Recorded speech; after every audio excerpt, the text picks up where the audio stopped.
Paranormies, it's Jenna and you're on the light side of the paranormal. So this is an overview of episode 2 of the Hellier docuseries. If you haven't seen the first video I made about this, I highly suggest that you go and watch it first, or else this video will make absolutely no sense to you. So go watch that and then come back and join me here for video number 2. I will link it right here. Before we get started, don't forget to subscribe to our channel and check out a lot of our other paranormal content as well. If you like this, you are almost sure to love the other stuff that we have. And don't forget to follow us on Instagram as well at TLS_paranormal, as well as myself and Alice's individual Instagram pages, which is all linked in the description below. Okay, let's do this. So Hellier is the docuseries that follows Greg and Dana Newkirk, as well as their team that they created on this crazy wild adventure of the paranormal and all things high strangeness and synchronistic. It's mind-blowing, and the link to that series and their channel is in the description as well. I really do suggest watching it, but I do know that not everyone can sit down and spend an hour watching this, and it might be more convenient to listen to me blab on for 15 minutes about each episode, which I totally get. I'm super grateful for, and I absolutely love making these videos because I love this series, so I don't mind at all. So where we left off on the first video was Greg and Dana saying, okay, let's do this. We need to research the town of Hellier and everything that's going on there. So around that time, 2016, Carl Pfeiffer, who is a paranormal filmmaker and researcher, was finishing up a project that he was working at the Stanley Hotel called Spirits of the Stanley, which I haven't seen yet, but when all this is said and done and I'm done rewatching Hellier and doing this for you guys, I'm heading over to watch that because love the Stanley Hotel. But there was an event at the Stanley, and that's where he met Greg and Dana. A few months after that, Dana made a blog post about a few paranormal things that if you're interested in the paranormal that you should check out. So she actually mentioned Carl's Spirits of the Stanley in that blog. I'm doing this because I'm picturing Carl like scrolling through. So he was scrolling through and he found the Euphemet podcast by Jim Perry, and he clicked on that and he randomly found Greg's episode that he did with Jim, all about the emails that he received from David Christie and Terry Wrist. And Carl was like, oh, this is interesting, I've got to listen to this. But he actually didn't get around to listening to it until a little bit later. It was a few months later, and he said once he finally listened to it, he was immediately enthralled. It was very interesting and he loved listening to it. Halfway through the podcast, he paused it and tweeted about how he was finally getting around to listening to this podcast with Greg Newkirk and his interesting story. And a few minutes later, Greg hit him back with a tweet that said, like, thank you so much, but that's all Jim Perry, and he puts a lot of effort into Euphemet, and like, thank you, but it's all Jim. Then Carl notices shortly after that Greg and Dana's website, Week in Weird, posts an article about the Kentucky Goblins. And he was like, I see what you did there, you know, kind of playing off how I've re-brought this stuff up, and you're gonna play off that, and you know, like, if you happen to read Greg's tweet, you know, here's the article. And he tweeted, you know, like, haha, Greg, I see what you did there. Greg tweets back and said, that wasn't me. It was actually an auto post from Week in Weird that will search through the archives and repost old articles, get attention back on older things. Maybe it's tapped into your brain, which, yes, is a huge coincidence. But in the archives, there was 1,700 articles, and out of those 1,700 articles, only 2 were about the Kentucky Goblins. And it was very interesting that this should all happen in the middle of Carl listening to this episode about David Christie and Terry Wrist's emails to Greg. This was a huge synchronicity, and Carl took this as an invitation of being called to this case, and he let Greg and Dana know that he wanted to be a part of this and he wanted to help make a documentary about what was going on here. So Carl decides, okay, he's going to make this documentary. We need to have a team and we need to get serious about this. So he invites his best friend, Connor Randall, who is a paranormal researcher and musician. He describes him as being, you know, his right-hand man, and he's got a brilliant mind, so he invites him along on the team. And also Rashad Selsmore, who is like his camera guy. And so in total, they've got 5 people on this team now, the 3 of them and Greg and Dana. So Carl describes that once this project that is solidified, they've got this team going and it's becoming a real thing, the synchronicities start rolling in. They come in at full force and they start ramping up as the case goes on. So right from the beginning, Carl found this case super fascinating because it reminded him a lot of John Keel's experiences when it comes to the Mothman prophecies. So John Keel spent 2 years in the 60s researching these Mothman prophecies and the high strangeness and paranormal and cryptid aspects in Point Pleasant. And this just reminded Carl a lot of John Keel's experiences. And Carl loves the Mothman prophecies, so he downloaded it on an audiobook and they were going to listen to it on their drive to Hellier. And he mentions that they had no idea what doing that would open up in the near future when it comes to synchronicities and unlocking certain aspects of this Hellier case. Okay, so we're gonna do a little sidebar here before we continue on, because there's a chunk of information pertaining to the Mothman prophecies that we need to know before we move on to the Hellier case. Here we go. One of the strangest events in the Mothman prophecies was the tale of Woodrow Derenberger. So he was just a regular salesman and he was driving home one night, and this is in the 60s, 1966, I think. He was actually run off the road by a UFO. It forced him to pull over. And there's audio recordings that you can listen to of him describing what happened, but he was pulled over by this UFO and a man stepped out of the UFO and walked up to his driver's side window, and he rolled down the window. And the first thing that the entity asks is, "What are you called?" Woodrow Derenberger is flustered, of course, and was like, "My name?" And the entity said, "Why are you frightened? Don't be frightened, we mean you no harm." So he told him his name was Woodrow Derenberger, and the entity proceeded to tell him, "I am called Cold." So there's a lot more that happens there, but that's kind of where I'm going to leave it for now. So Woodrow Derenberger went on to have multiple interactions with this entity whose name was Indrid Cold. Now, stepping away from that sidebar, we can get back to Carl and his stories. So on the drive to Hellier, Carl starts reading the Terry Wrist interviews that were in Alan Greenfield's book, The Secret Cipher of the Euphonauts. And just to refresh your memory on that, that was a book that Alan Greenfield wrote about how connecting and kind of summoning extraterrestrials can be done through occult practices. And this was actually information that was channeled through somebody, and there was a book written about it, and yeah. So Carl's reading Terry's interview in this book, where they are talking about this secret cipher and how to decipher codes from extraterrestrials, and there's an area that catches Carl's attention that says 112 equals ink and black, which stood out to him because the ink and black were words that Terry Wrist used in his email to Greg, which was a very short and obscure email. So out of a handful of words in this email that made no sense to them, ink and black, for that to stand out, there's a connection there. So the whole idea was that this cipher is how extraterrestrials are communicating or trying to communicate with us. Terry Wrist had used this cipher and applied it to the name Indrid Cold because he believed that the name was a code name. So Terry applies the code to Indrid Cold and actually gets coordinates to where he believes that Indrid Cold is living in the present time, which was in the 80s. So Terry actually walks up to this house from these coordinates, knocks on the door, and when this man answers, Terry says, "Mr. Cold, I presume?" And the man says, "My friends call me Indrid."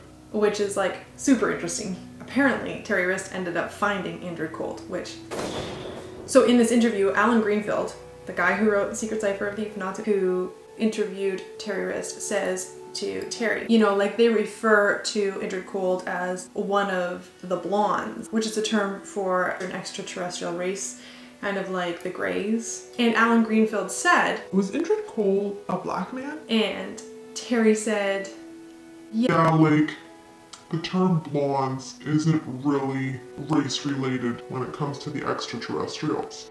But how did you put that together? And Alan Greenfield kind of explains, you know, When you said ink and black, and I just took the next step. and Terry Wrist says, Very good. so Indrid Cold claimed to be invited to take refuge on Earth by the Third Order. And in this book, they describe the Third Order as being humans and post-humans advanced enough to qualify as Earth's representatives in space-based government. Indrid Cold said that they said he could take refuge on Earth. I'm not super schooled on the Indrid Cold case, but I know that I think he was being kind of attacked, or there was something going on with the Greys or another type of extraterrestrial, so he needed to take refuge on Earth. So if you want to use the information from the cipher on Terry Wrist's email to Greg, it turns an email that was so obscure and made no sense into an answer, into something that makes sense suddenly. To refresh you, the email said, Hellier was just a symptom. The ink and black are isolated still and third order MIA. It also mentioned to use the numbers. If we look at that with the cipher and decode it, it's basically saying that injured cold is still isolated and the third order is MIA. They have yet to contact him and save him and rescue him from Earth or from the Greys, whatever was the issue. They are MIA, and use the numbers to decipher this message. Like, use the cipher. So suddenly, this case that they are very focused on about Hellier and the Kentucky Goblins has a huge chunk to do with the Mothman prophecies and this injured cold case, which was in the Mothman prophecies. And so it's so interesting that Carl came into this and took this as an invitation to join this investigation when he had so much knowledge and understanding and loved the Mothman prophecies. It's kind of like he was this missing link that they needed to complete this decoding. I hope that wasn't too confusing. So now we're back. We've funneled ourselves back into the Hellier case, okay? All of this information from the secret cipher and Terry's emails and all this stuff, this was all out there. So this could literally be anybody, right, at this point. But Greg mentions at this time they still have not mentioned Hellier. They have not mentioned where this was happening or what was going on, in what area, could have been anywhere. But Terry's email specifically mentions Hellier was just a symptom. They realize that this is a little bit too pointed to be somebody screwing with them, for lack of a better term. Someone is leaving them clues and leading them somewhere. Whew. Okay, so now the team is in Hellier. And as we mentioned before, the hub in Hellier apparently is this gas station slash grocery store slash pizza place. It's just the main hub. There really isn't much else without going outside of Hellier. So they decide to start there. That's where they got a lot of information last time. A lot of people were willing to talk to them and give them their stories. They stop, they get some food, and they're just kind of hanging out outside. They've got their pictures that David Christie sent them spread out on the hood of their car, and they're just chatting and talking to people as they see them. Dana mentions at this time again that there was really this uneasy feeling, like all eyes were on them, like they were there when they shouldn't be. It was a very uncomfortable feeling. So this nice guy comes up and speaks to them about this. He says he hasn't seen anything strange and he's never heard of David Christie, nor does he know about this case of Hellier Goblins. But he was nice, and as he was leaving, he mentions, watch yourself. You gotta watch yourself around here. Take care of yourself. And then leaves. And they're left there like, that was a little ominous. But it's a small town, they're not from there. They just push that aside for a minute. So the first time they were there, this one lady was really helpful to Greg, and so he calls her. It's a year and a half later, but he calls her and she remembers him, and she mentions that her grandson has seen some interesting footprints up in the hills, and that he can show Greg the photos and possibly take Greg up there, and that's exactly what they're looking for. Somewhere to start, you know? So he's like, perfect, call me back with that info. She's like, great, that's how it goes. But during the middle of this conversation, this guy pulls up in his car next to them and he says, hey, come here. So Greg walks over. You just be careful who you trust around here. Be careful who you trust. If someone starts leading you off somewhere because they say they know something and they've got something to show you, don't follow them. You'll know the good people from the bad. And so that's the second person that's mentioned this, and they're a little freaked, so they keep this in mind. But among all the people they talk to, nobody knows David Christie. No one's heard of him or heard of a doctor coming to town and leaving shortly after. David Christie was only there for about 7 or 8 months. So they drive back to their hotel. They feel a little bit defeated. It just felt very different this time, and Dana describes the fact that there was no strangeness was strange in comparison to their first visit. So at the hotel that night, Dana decides to do a tarot spread as they're preparing for their weekend and what to expect and what areas to look into. And the cards that came up were the Hierophant, the Five of Cups, and the Devil. And this was interpreted by Greg and Dana as things that are fated to happen. The fact that with the Five of Cups, you are so focused on what you don't have that you don't see this other direction that you do have, and the Devil being manipulation and misuse of power and the ego.